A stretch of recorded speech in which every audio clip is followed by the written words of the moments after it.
Bonjour chers auditeurs, chères auditrices, et bienvenue dans L'éthanol c'est pour les bagnoles, un podcast où on va parler d'alcoolémie. Retrouvez-moi sur Spotify, Deezer, Apple Podcasts, Google Podcasts. Parlons-en ici, maintenant, et c'est parti.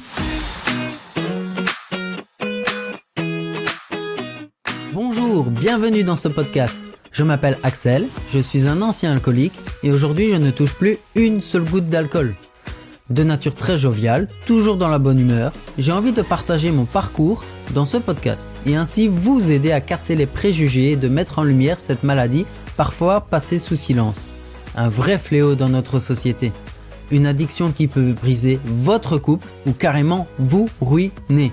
C'est exactement ce qui s'est passé pour moi. Vous êtes prêts ? Alors c'est parti. Bonjour et bienvenue dans ce 8e épisode qui s'intitule « Choc, épreuve et résilience, l'année charnière de notre trio ainsi que dans la vie active ». Un an plus tard, un de notre trio s'est joint à moi, concernant la vie active dans le domaine de la carrosserie également. Les liens se sont donc renforcés. Toujours dans ce fameux arrêt de bus, d'autres copains se rejoignaient également à nous. On avait créé une nouvelle bande. On avait également la réputation que notre trio était présent tous les soirs de la semaine, dans cet arrêt de bus à côté de ce fameux parc du village. Des copains faisaient un détour par l'arrêt de bus s'ils en avaient envie pour prendre des nouvelles ou tout simplement passer du bon temps. On formait une nouvelle bande de 3 à 10 personnes par moment. Toujours dans la bonne humeur, avec des clopes et des chopes à gogo ou whisky, peu importe. Comme à notre habitude, on passait du bon temps, de partage, et notre consommation était toujours dans un bon rythme de 5 à 6 bières, la fameuse Pils, avec 2, 3, 4, voire 5 verres de whisky coca, qui finissaient par ne plus être dilués au fur et à mesure. Et tout ça dans un laps de temps d'à peu près d'1 heure. Pour échapper à la vigilance de nos parents, les coffres étaient en permanence transformés en bar. On avait même été chercher, il y avait une promotion au Cora, il y avait des bouteilles de coca par 12. Je vous raconte même pas. C'était vraiment transformé en bar. On faisait donc un soir en rentrant du boulot et donc sobre, j'ai eu mon premier accident de voiture. La route était fraîchement mouillée et fatalement la route glissait, plus que d'habitude d'ailleurs. J'ai fait un tête à queue et bim dans un poteau en béton d'éclairage. Fort heureusement, j'étais seul en cause. J'ai eu quelques dégâts sur la voiture. J'ai pas envie de connaître le prix d'un poteau d'éclairage, même si l'assurance de la voiture allait également régler l'affaire. J'allais forcément monter en bonus-malus aussi. Complètement désorienté, j'ai finalement sorti de la voiture en constatant les dégâts et de rage, j'ai enlevé ma veste et jeté par terre, ce qui ne servait à rien bien évidemment. Je voulais juste rentrer au plus vite, voir les copains et enfin décompresser avec des chips et des bières. Et bim, j'ai tout gagné. J'ai pris mon GSM et contacté les copains. Ils se sont empressés de venir à mon aide et heureusement ils sont venus rapidement sur place. Parce que j'avais contacté mon père pour le prévenir de mon accident.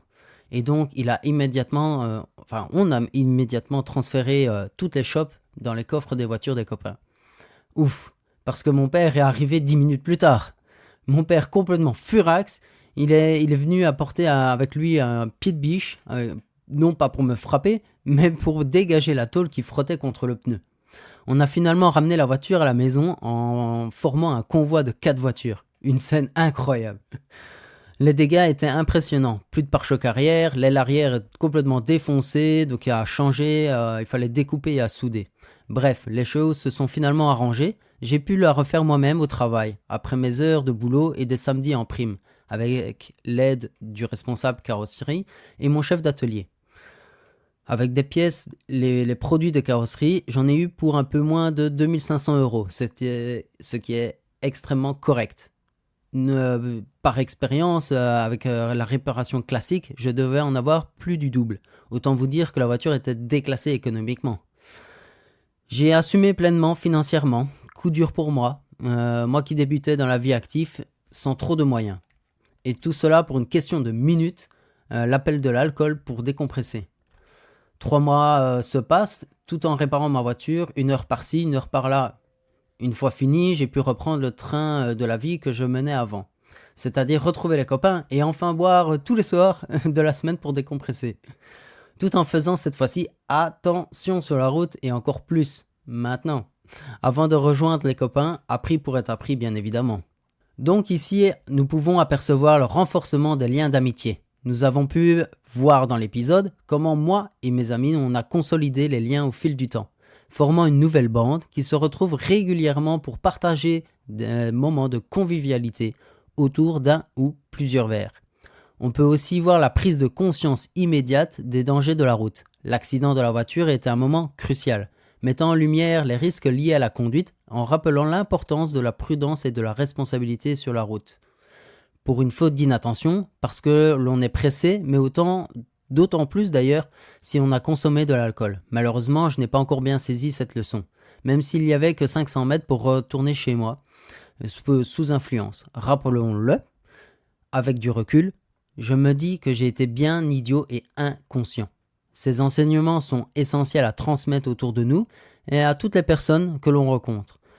Aider à naviguer à travers les défis de la vie tout en cultivant des relations saines et en faisant preuve de responsabilité. Merci pour votre écoute et à bientôt dans le prochain épisode qui s'intitulera « Bolide, bière et sauna, l'essence de nos week-ends ». Un grand merci à vous d'avoir écouté cet épisode jusqu'au bout. Venez nombreux à partager vos sentiments et réactions dans le groupe Facebook « L'éthanol c'est pour les bagnoles », un groupe de partage qui met en lumière cette dérive vers la porte de sortie. Si vous avez aimé l'épisode, venez me soutenir en mettant 5 étoiles sur Apple Podcast. N'hésitez pas à le faire connaître et à le partager celui-ci. Retrouvez-moi aussi sur Instagram.